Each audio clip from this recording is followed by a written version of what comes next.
I'm here in the gardens at Wentworth Woodhouse on a very, very cold day in late November. But today we're going to be doing the planting of over 170 David Austin roses in what will become our new sensory rose garden. This exciting project has been made possible by a very generous private donation, which is funding the whole rejuvenation of the area.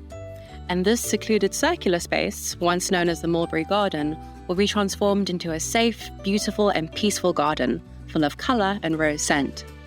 As part of the project, we're delighted that David Austin Roses has chosen us to be a part of the planting partnership, as rose expert Liam explains. So the planting partnership here at Wentworth Woodhouse is really exciting. It's one of 5 or 6 we have across the country, working with public-facing gardens, historic houses across multiple spaces. What that is a commitment from David Austin to the garden, in this case Wentworth, to make sure that the plants are really successful, make sure they're labelled correctly, make sure we help with the planting, the marking out.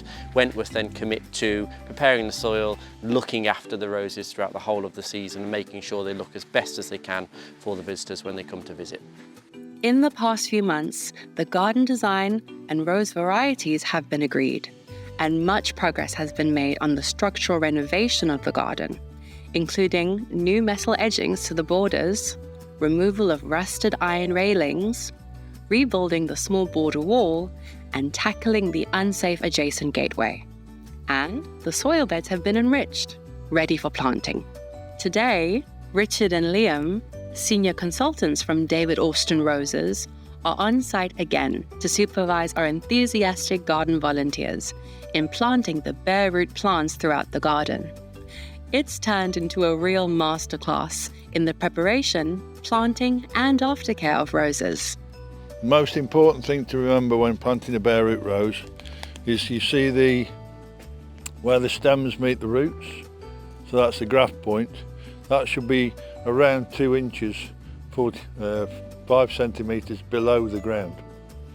So once you're planted, it looks as if there's 3 separate stems coming out of the soil. The reason why we do that is new soil sinks, so this will sink over time. And roses like firm foundations, so to stop the windrock, any windrock in high winds, we plant them deeply so it gives them a firm foundation. The roses are stored in buckets of water during the planting process to avoid the roots drying out, with additional watering according to weather conditions.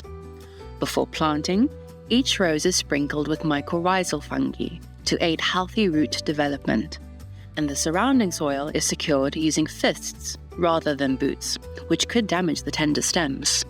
While the volunteers set to work, Richard continues to mark out planting stakes, so that the roses are 60 centimetres apart and about 40 centimetres from the border edge. In time, the roses will grow together, forming a continuous colourful hedge at the entrance to the garden. The garden design for Wentworth Woodhouse has been specifically created for colour and scent, but based on some core principles, as Richard explains. The other thing that most people don't consider when choosing roses is actually the growth habit of the actual plant.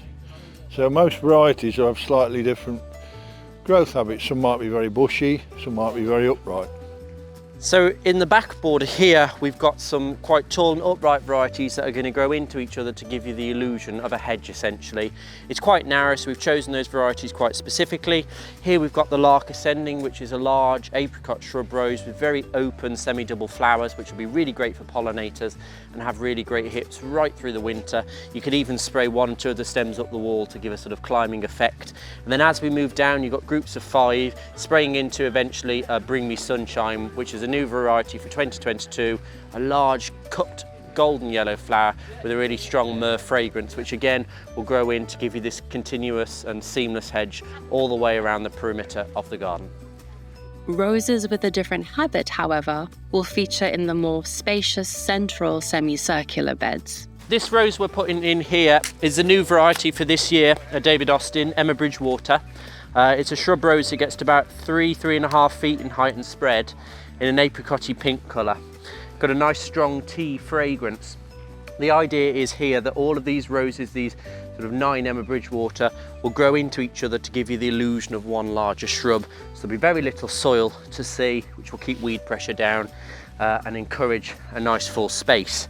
And then on the two obelisks here, we've chosen a complementary coloured climbing rose, an English climber called Strawberry Hill, which has a real strong myrrh fragrance. So those apricot-y pink tones are going to pick up with the Emma Bridgewater too. We're going to plant these on the outside of the obelisk and wrap them around as they grow, and that will encourage your flowers from top to bottom. So once planted, what aftercare is required? So this next bit after the planting is the easy bit really. The bare root roses that go in now will establish their roots over autumn, winter. They don't have any foliage or flowers to worry about, and then come next summer they will start to flower. The roses that have been sent out have already been pruned back by the production side of the company at David Austin, so there won't need to be any pruning this January or February. They will just be left to settle the roots. The foliage will start end of March, early April, at which point we will suggest that you put down a rose feed and sprinkle that around the base of the plant to encourage the flowering, and then the flowering should begin from mid to end of June, right up until sort of mid to end of July. Then they'll have a bit of a rest and then flower from September up until the first frosts. So in just 2 hours, our amazing garden volunteers have planted up the whole of the garden under the guidance of Liam and Richard. Over the next few months, the rest of the renovations to the garden will be completed, and we'll be watching with interest the development of the roses as they come into leaf in the spring and then bloom in the summer. And of course, we'll be delighted to bring you another film to showcase our new Century Rose Garden.